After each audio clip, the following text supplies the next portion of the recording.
নমস্কার বন্ধুরা, job news 18 Bangla YouTube channel পক্ষ থেকে আজকে আপনাদের সকলকে স্বাগতম জানাই। বন্ধুরা, আশা কর্মী নিয়োগের জন্য যে নোটিফিকেশন দেওয়া হয়েছে সেই নোটিফিকেশন নিয়ে আমরা কথা বলবো।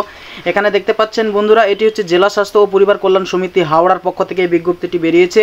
এটা হচ্ছে আশা কর্মী নিয়োগের জন্য। এই যে এখানে দেখতে পাচ্ছেন আশা কর্মী নিয়োগের জন্য নোটিফিকেশনটি বেরিয়েছে, সেই নিয়ে আমরা বিস্তারিত আলোচনা করব। সেটা হচ্ছে কি কি রয়েছে, কি কি ক্রাইটেরিয়া রয়েছে সেই কথা আমি বলবো। এখানে দেখতে পাচ্ছেন 1 নম্বরে এই যে এখানে কেবলমাত্র বিবাহিত বিধবা এবং আদালত কর্তৃক ডিক্রি মূল্যে বিবাহ বিচ্ছিন্ন মহিলারা আবেদন করতে পারবেন, এই কথা বলা হচ্ছে। ঠিক আছে, এখানে দেখতে পাচ্ছেন 2 নম্বরে যেটা বলা হচ্ছে যে উল্লেখিত সীমাবদ্ধ পরিষেবা এলাকার স্থায়ী বাসিন্দা হতে হবে তাকে, এই কথা বলা হচ্ছে। ঠিক আছে, সাধারণ প্রার্থীর বয়সের কথা কি বলা হচ্ছে, এই যে 30 থেকে 40 বছরের মধ্যে হতে হবে, সেটা আবার 1/1/2025 তারিখ থেকে কাউন্ট করা হবে। ঠিক আছে, তো যাই হোক, আবার ST/SCদের উপর ছাড় রয়েছে, যেটা হচ্ছে 22 থেকে 40 বছর পর্যন্ত প্রযোজ্য হবে ST/SC OBCদের ক্ষেত্রে।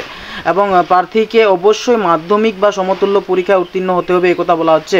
মাধ্যমিক বা সমতুল্য পরীক্ষায় প্রাপ্ত নম্বরের বিচার করা হবে। ঠিক আছে, এবং শিক্ষাগত যোগ্যতা থাকা প্রার্থীদের উচ্চশিক্ষার জন্য কোনো মূল্যায়ন বা বিবেচনার সুবিধা থাকবে না। অর্থাৎ আপনার যদি বেশি ডিগ্রি রয়েছে সেক্ষেত্রে আপনাকে বিশেষ ছাড় দেওয়া হবে না, কিন্তু মাধ্যমিকের যে মেধা সেই মেধার উপর ভিত্তি করে লিস্ট তৈরি করা হবে। ঠিক আছে, তারপর কি বলছে এখানে, এগুলো আপনারা অবশ্যই দেখে নেবেন, এগুলো প্রয়োজনীয় তথ্য যেগুলো কি কি সাবমিট করতে হবে সেগুলোর কথা বলা হচ্ছে। আমি অযথা ভিডিও বড় করছি না। তারপর নিচে আমরা স্ক্রল ডাউন করছি, এই যে এখানে একটা বিশেষ ব্যাপার রয়েছে, যেটা হচ্ছে আবেদনপত্র জমা দেওয়ার তারিখ। এই যে 10/7/2025 তারিখে হইতে 30/7/2025 বিকেল 5টা পর্যন্ত জমা নেওয়া হবে। সেটা কোথায়? সেটা হচ্ছে ব্লকে। কোন ব্লকের কথা সেটা আমি প্রথমেই তোমাদেরকে বললাম। এই যে এখানে দেখতে পাচ্ছেন যে জেলা সদর উলবেড়িয়া মহকুমা অন্তর্গত ব্লকে, সেখানে আপনারা জমা দেবেন এই ফর্মটি কেমন হবে দেখতে সেটি আমি নিচে স্ক্রল ডাউন করার পর দেখাচ্ছি আপনাদেরকে।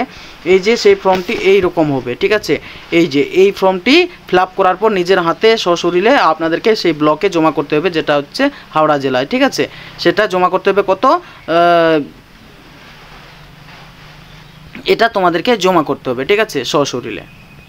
তারপর বন্ধুরা, এখানে আমরা সংযোজনী 2 নম্বর ইয়েতে এখানে ভ্যাকেন্সি উল্লেখ করা হয়েছে, কোথায় কতটি পোস্ট রয়েছে সেই নিয়ে একটু কথা বলবো।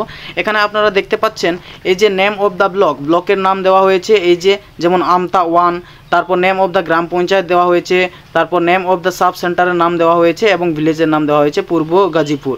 এবং সেখানে কি হচ্ছে পরিষেবা এলাকার নাম দেওয়া হয়েছে, তার সঙ্গে ভ্যাকেন্সি কত রয়েছে, 1টি রয়েছে।